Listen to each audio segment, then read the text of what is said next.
La batalla de Puebla fue una batalla que ocurrió el 5 de mayo de 1862 en las cercanías de la ciudad de Puebla, entre los ejércitos de la República Mexicana, bajo el mando de Ignacio Zaragoza, y del Segundo Imperio francés, dirigido por Charles Ferdinand Latrille, conde de Lorenzez, durante la segunda intervención francesa en México, cuyo resultado fue una victoria importante para los mexicanos ya que con unas fuerzas consideradas como inferiores lograron vencer a uno de los ejércitos más experimentados. Pese a su éxito, la batalla no impidió la invasión del país, aunque sí que sería la primera batalla de una guerra que finalmente México ganaría. Los franceses regresarían al siguiente año, con lo que se libró una segunda batalla en Puebla en la que se enfrentaron 35.000 franceses contra 29.000 mexicanos y lograrían avanzar hasta Ciudad de México, lo que permitió establecer el Segundo Imperio Mexicano. Finalmente, después de perder 11.000 hombres debido a la actividad guerrillera que nunca dejó de subsistir, los franceses se retiraron incondicionalmente del país en el año 1867 por mandato del emperador Napoleón III ante la amenaza de Prusia en Europa y la amenaza estadounidense de invadirle si no se retiraba de México. Antecedentes. Después de que el presidente Benito Juárez anunciara que no pagaría la deuda externa, en octubre de 1861, Francia, Inglaterra y España suscribieron la Convención de Londres, en la cual se comprometieron a enviar contingentes militares a México para reclamar sus derechos como acreedores por una deuda que ascendía a alrededor de 80 millones de pesos de la época, de los que aproximadamente 69 millones corresponderían a Inglaterra, 9 millones a España y 2 millones a Francia. El contingente europeo estaba conformado como sigue. España, 5.789 hombres al mando del general Juan Prim. Francia, 3.000 hombres dirigidos por el contraalmirante Edmond Jurien de la Graviere.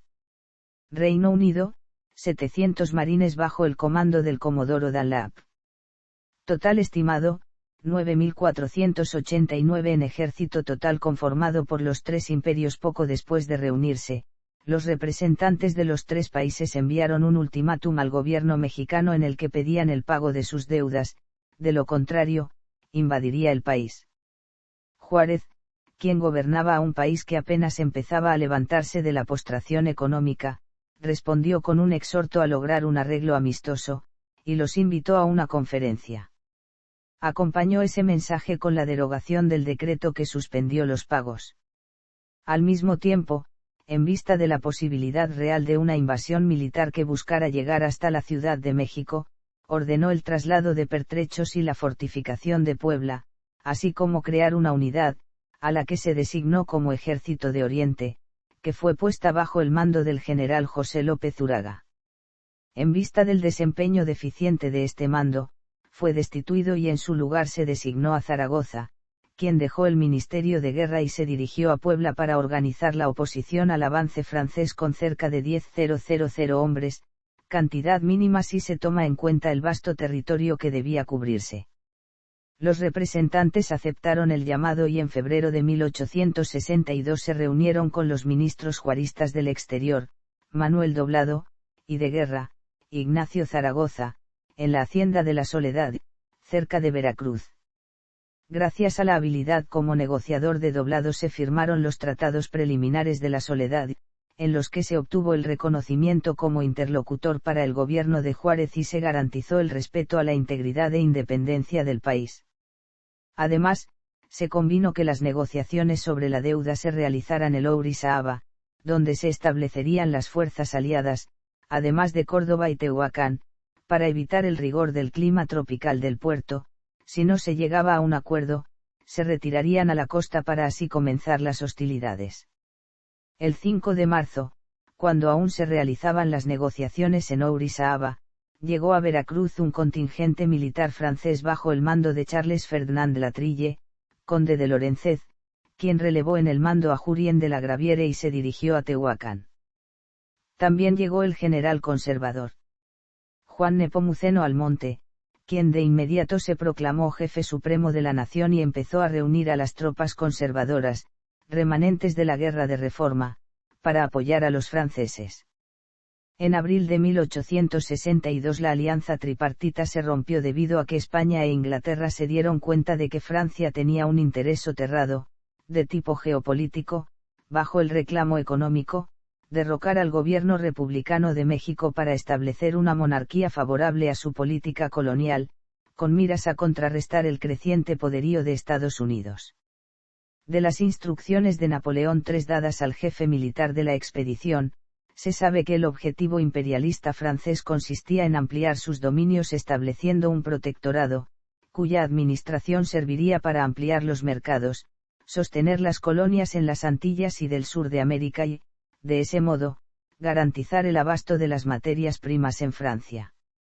Los representantes español e inglés negociaron con el gobierno juarista por separado y en última instancia aceptaron las propuestas de moratoria del gobierno mexicano, y reembarcaron a sus tropas. La posición de Francia, en contraste, presentada por el diplomático Dubois de Saligne, fue la de exigir el pago inmediato de la deuda, que incluía un cobro exagerado por parte de la Casa Yque por los destrozos causados durante la Guerra de Reforma, y tener control total y absoluto de las aduanas, así como intervención directa en la política económica del país. A finales de abril, Lorenzez desconoció los tratados de Soledad y se puso en marcha, junto con sus efectivos, hacia Puebla, con el fin último de conquistar la Ciudad de México. A los militares franceses los rodeaba un aura de invencibilidad en combate dado que no habían sido derrotados desde Waterloo, casi 50 años antes, con sonadas victorias en las batallas de Solferino, Magenta y Sebastopol. Esta actitud quedó de manifiesto en el siguiente mensaje, que Lorenzez envió al conde Jacques-Louis César Alexandre Randan, ministro de guerra francés, poco después de la batalla de las Cumbres: somos tan superiores a los mexicanos en organización, disciplina, raza, moral y refinamiento de sensibilidades, que le ruego anunciarle a su Majestad Imperial, Napoleón III, que a partir de este momento y al mando de nuestros 6,000 valientes soldados, ya soy dueño de México. La confianza del alto mando francés no se debía solo a un palmarés militar impecable, sino a la fragilidad general de México y sus instituciones. Con una economía destruida por casi 50 años de guerras civiles, con un Estado débil y una población dividida por las pugnas entre facciones, la conquista del país parecía una empresa factible con un contingente reducido. Al conocer sobre el avance, el general Alejandro Constante Jiménez al mando de 2.000 soldados se unió al general Zaragoza, que partió de Puebla con 4.000 soldados para salir al encuentro de los franceses, quienes ya sostenían escaramuzas con guerrilleros. El comandante mexicano había enfrentado diversos problemas para conformar su ejército. Ante la falta de voluntarios y a que aún se mantenían hostilidades con grupos conservadores remanentes de la Guerra de Reforma, se había recurrido a la leva. Aunque se contaba con un cuerpo de oficiales joven pero experimentado, la mayor parte de la tropa carecía de la disciplina mínima, y estaba mal equipada y alimentada. En los días anteriores a la batalla, Zaragoza solicitó una y otra vez al alto mando en Ciudad de México, el envío urgente de recursos económicos, ya que no podía costear ni siquiera los alimentos para las tropas. Para colmo, la explosión de un polvorín en la colecturía de los diezmos del poblado de San Andrés Chalchicomula, ocurrida el 6 de marzo, había matado a 1,322 soldados de la Brigada de Oaxaca enviados por el general Ignacio Mejía para incorporarse al Ejército de Oriente. El 28 de abril, el Ejército de Oriente se topó con la columna de Lorenzez en un paso de montaña en las cumbres de Aculcingo, en el límite entre Veracruz y Puebla, lo que representó el primer encuentro bélico formal. Zaragoza no pretendía cortarle el paso a los invasores, sino más bien foguear a sus soldados, muchos de ellos faltos de experiencia, y al mismo tiempo causarle el máximo de pérdidas posible al enemigo. En la llamada Batalla de las Cumbres murieron 500 franceses, mientras las bajas mexicanas ascendieron solo a 50. Pese a este saldo favorable, Zaragoza aún tenía desconfianza sobre el desempeño real de sus tropas en un combate en campo abierto. Luego de la retirada de los mexicanos, los franceses tomaron control del paso, con lo que aislaron al centro del país del principal puerto en el Golfo, y tuvieron la vía franca hacia Puebla. La batalla. Asegurado el paso de Aculcingo, el 2 de mayo de 1862 la columna principal del ejército expedicionario francés salió de San Agustín del Palmar, en Veracruz, para cruzar la Sierra Madre Oriental y dirigirse hacia Puebla, paso obligado para llegar a la capital del país y que era además uno de los bastiones del Partido Conservador, donde esperaban ser recibidos con una lluvia de rosas, como le aseguró Saligny a Napoleón III en una carta. El 3 de mayo por la noche, el general Zaragoza arribó a Puebla, dejando en su retaguardia una brigada de caballería para hostigar a los invasores. Los efectivos del ejército de Oriente se organizaron por las calles desiertas de la ciudad, ya que la mayoría de la población era partidaria de la invasión. Zaragoza estableció su cuartel a unos cuantos metros de la línea de batalla, donde estableció el plan para la defensa de la plaza, que consistió en concentrar los pertrechos en el sur y oriente de la ciudad, esperando evitar que los franceses alcanzaran al área urbana de Puebla. El 4 de mayo, los exploradores mexicanos volvieron con noticias de que una columna de conservadores a caballo, al mando de Leonardo Márquez y José María Cobos, marchaba por la zona de Atlisco para unirse con las fuerzas de Lorenzez en el ataque a Puebla. Zaragoza envió una brigada de 2000 hombres bajo el mando de Tomaso Orán y Antonio Carvajal, con el fin de detenerlo, lo cual lograron. Aunque sus fuerzas habían disminuido, los mexicanos se prepararon para la defensa de Puebla. Contaban con 2 baterías de artillería de batalla y 2 de montaña, cubriendo los fuertes con 1200 hombres y formando a otros 3500 en 4 columnas de infantería con una batería de batalla y una brigada de caballería por el lado del camino a Amozoc. El ala derecha mexicana la cubrían las tropas de Oaxaca dirigidas por Porfirio Díaz. El centro de la línea lo ocuparon Felipe Berriozábal y Francisco Lamadrid con las tropas del Estado de México y San Luis Potosí. La izquierda se apoyó en el cerro de Acuellametepec ubicado en el norte de la ciudad y en cuya cumbre se ubicaban los fuertes de Loreto y Guadalupe, con el general Miguel Negrete a la cabeza de la segunda división de infantería. La artillería sobrante la colocaron en los fortines y reductos dentro de Puebla, quedando al mando del general Santiago Tapia. A las 9:15 de la mañana del 5 de mayo, los franceses aparecieron en el horizonte, avanzando desde la cercana hacienda de Rementería, cruzando fuego con las guerrillas de caballería que se batían en retirada y que no se replegaron hasta que las líneas francesas estuvieron formadas y listas para avanzar. La batalla se inició en forma a las 11:15 de la mañana, anunciándose con un cañonazo desde el fuerte de Guadalupe y acompañado por los repiques de las campanas de la ciudad. En ese momento se dio una maniobra sorpresiva, la columna francesa, que venía avanzando en orden de oriente a poniente, se dividió en 2, la primera, compuesta por aproximadamente 4000 hombres y protegida con su artillería, dio un violento viraje hacia la derecha y se dirigió hacia los fuertes, mientras que la segunda columna, compuesta por el resto de la infantería, quedó como reserva. Los conservadores Almonte y Antonio de Haro y Tamariz, que acompañaban a los franceses, habían sugerido que el ataque se dirigiera a las inmediaciones del exconvento del Carmen, en el sur de la ciudad, tomando como antecedente lo que sucedió en el sitio durante la guerra con Estados Unidos. Lorenzez, confiado en la superioridad de sus tropas, así como en el auxilio que esperaba del contingente de Márquez, desoyó el consejo y decidió concentrar el ataque en los fuertes, donde los mexicanos contaban con la ventaja. Zaragoza advirtió la maniobra y rápidamente replanteó su plan de batalla, movilizando las tropas hacia las faldas del cerro. El 6º Batallón de la Guardia Nacional del Estado de Puebla, bajo el mando del entonces coronel Juan Nepomuceno Méndez, fue el primer cuerpo del Ejército de Oriente en hacer frente a los franceses, al ubicarse en la línea comprendida entre los fuertes, y rechazar su ataque.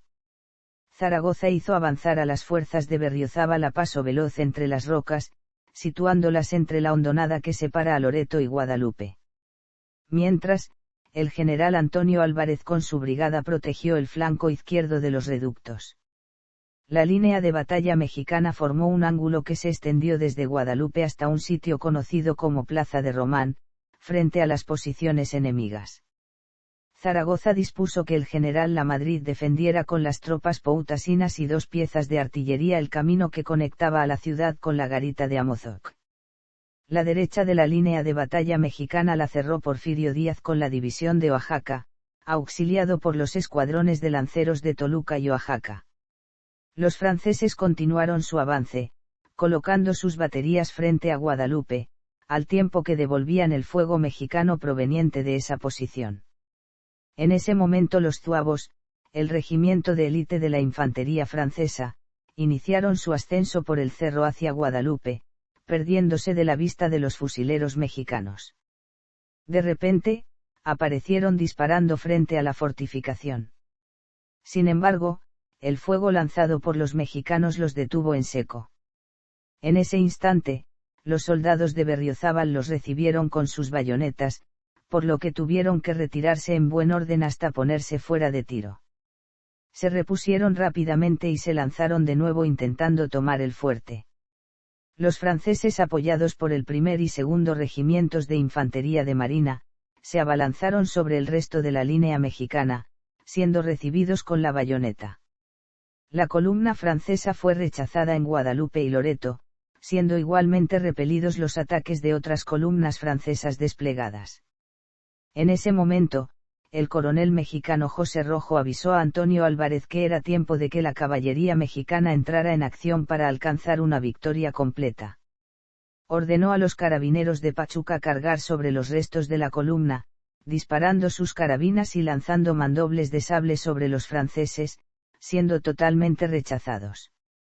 A las 2:30 de la tarde, cuando se empezaba a perfilar una victoria para los mexicanos, Lorenzez se dispuso a lanzar el último asalto, dirigiendo a los cazadores de Vincennes y el regimiento de zuavos hacia Guadalupe, mientras ponía en marcha una segunda columna de ataque compuesta de los restos de los cuerpos de batalla, excepto el 99 de línea, el cual quedó de reserva en el campamento francés, para atacar por la derecha de la línea de batalla mexicana.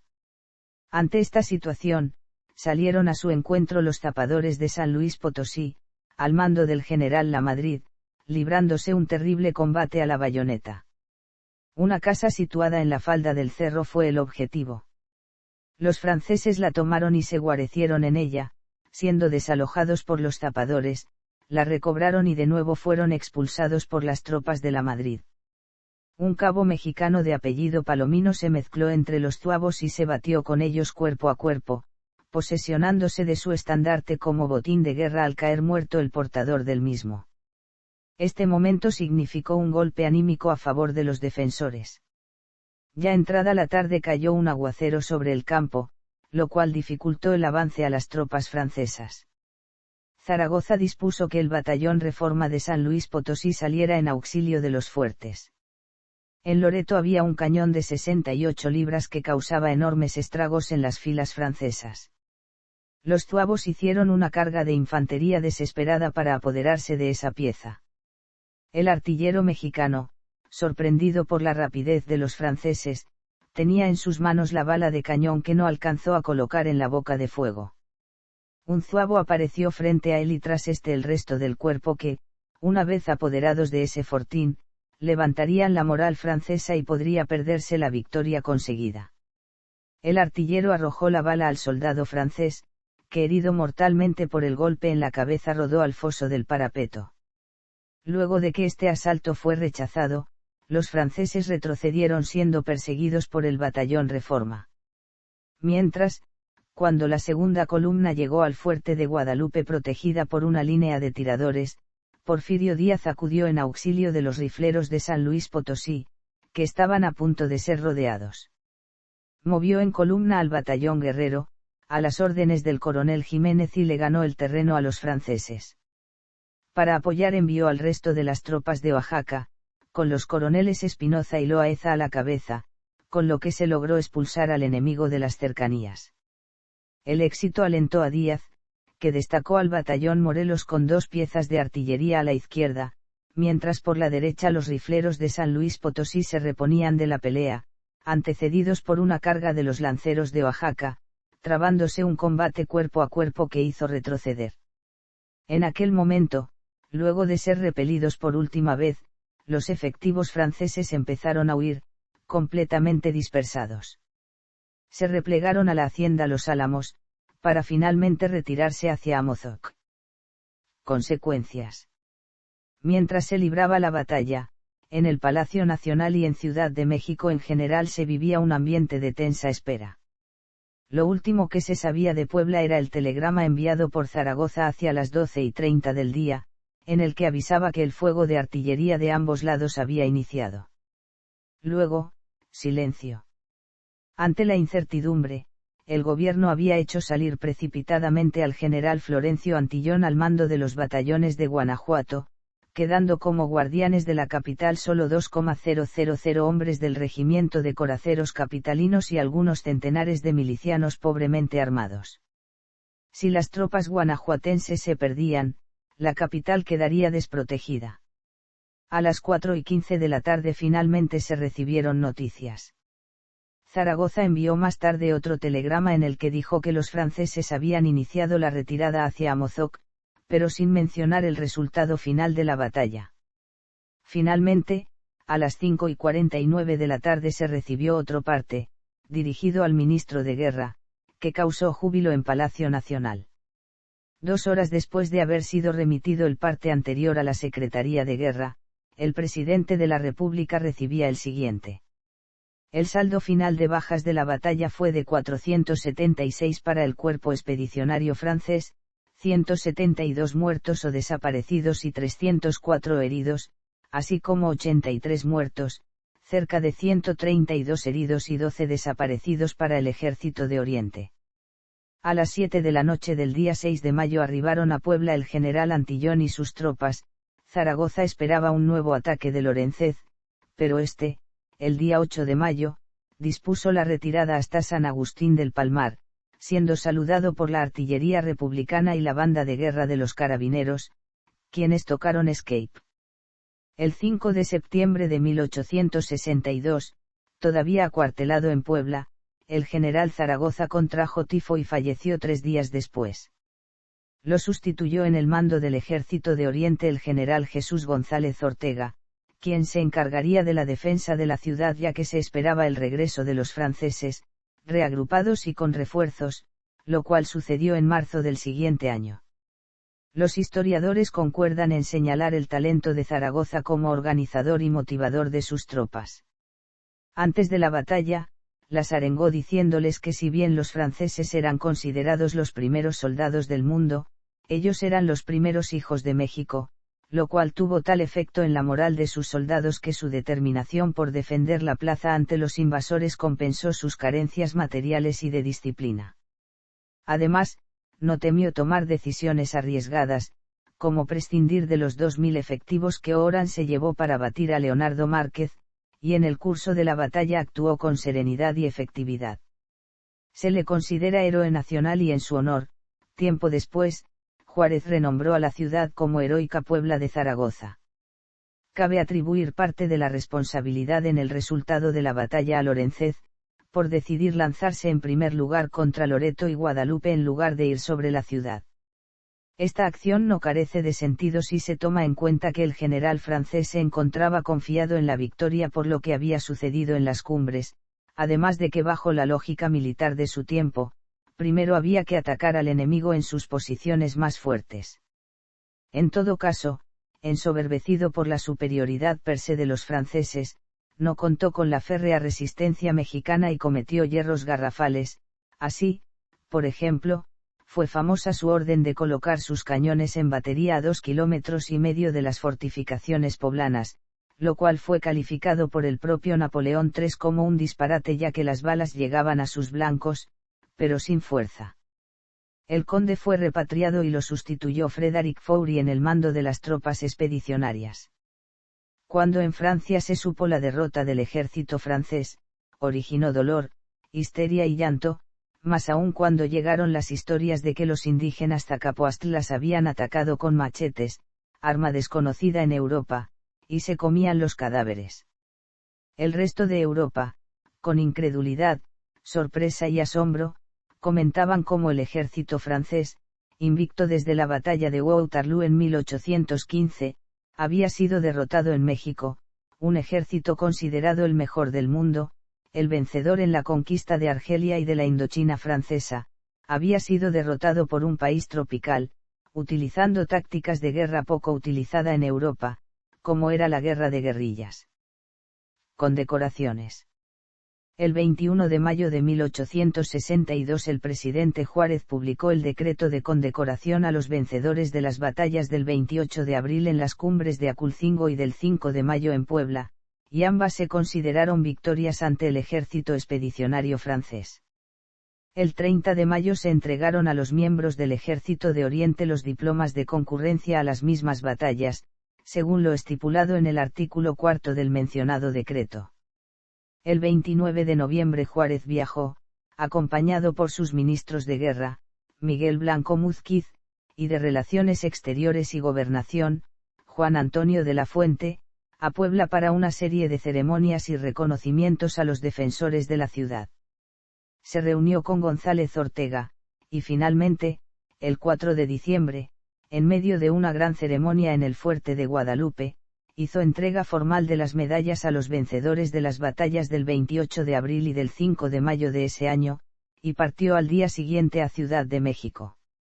Asimismo, el 2 de marzo de 1863, en vísperas del inicio del sitio de Puebla, se llevó a cabo una segunda ceremonia en Guadalupe, en la que entregó más medallas. Significado. Con excepción del Grito de Dolores, la conmemoración de la Batalla de Puebla es la fecha más significativa del calendario cívico mexicano, al tratarse de una de las escasas victorias ante un ejército extranjero invasor. Simbólicamente, representa la consecución de una gran empresa por parte de los mexicanos, que puede conseguirse si se olvidan las divisiones y se sobreponen estas a las carencias, como lo demuestra el hecho de que se consiguió la victoria, con valor y dedicación, pese a que se tenía todo en contra, inferioridad numérica y material, la moral disminuida por la tragedia de Chalchicomula, y la simpatía de algunos sectores de las élites y de la clase política hacia los invasores. A cambio, los republicanos respondieron con celeridad a las situaciones que la batalla iba planteando y supieron sacar ventaja de los errores de los franceses. Semanas antes de la batalla, Juárez había declarado pena de muerte para los mexicanos que se unieran a los invasores, pero también una amnistía a los enemigos de la República en la guerra de reforma si se unían a él para defender al país de la invasión. El caso más célebre es el del general conservador Miguel Negrete, quien abandonó al Partido Conservador y se puso a disposición de Zaragoza con la siguiente frase: «Yo tengo patria antes que partido». El 5 de mayo es una fecha entrañable para los mexicanos, se celebra en las principales ciudades del país con desfiles y verbenas. Ese día se le toma protesta en todo el país a los jóvenes que cumplen el servicio militar nacional. Sin embargo, el recuerdo de la batalla no se agota en el protocolo. En algunos lugares del país se realizan fiestas populares en las que se recrea la batalla misma o algunos de sus aspectos, como en el caso del Peñón de los Baños, en Ciudad de México, o en Huejotzingo, en Puebla, sitios en donde se da una peculiar fusión de elementos de carnaval con la fiesta cívica. Incluso en una celebración plenamente religiosa como son las morismas de Bracho, en Zacatecas, que se hacen tradicionalmente el último fin de semana del mes de agosto, donde miles de personas representan combates entre moros y cristianos, aparecen participantes con uniformes tomados de la batalla de Puebla. Por ejemplo, el contingente de los moros adoptó el uniforme de los zuavos franceses, asimismo, el ejército cristiano adoptó el uniforme del regimiento de zapadores, y las bandas de guerra cristianas llevan el uniforme mexicano utilizado el 5 de mayo. Ambas tropas simulan combates al son de marchas francesas. En los Estados Unidos, el 5 de mayo es el Día de la Herencia Latina, en la que se celebra la inmigración procedente de México. Ello ha dado pie a que se piense, erróneamente, que el aniversario de la batalla es el Día de la Independencia de México.